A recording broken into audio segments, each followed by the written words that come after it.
The DC.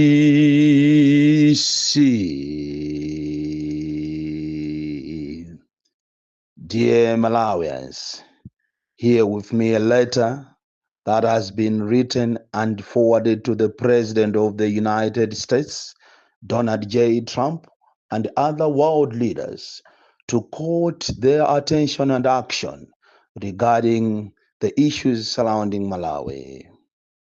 This letter has been also copied to the Prime Minister of the United Kingdom. It has also been copied to all ambassadors, high commissioners represented in Malawi. And here it reads, Dear Mr. President Donald J. Trump, concerns about political violence in Malawi.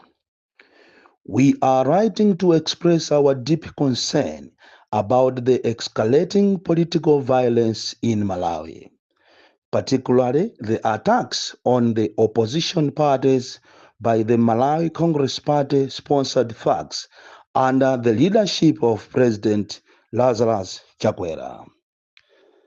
As Malawi prepares for the upcoming elections,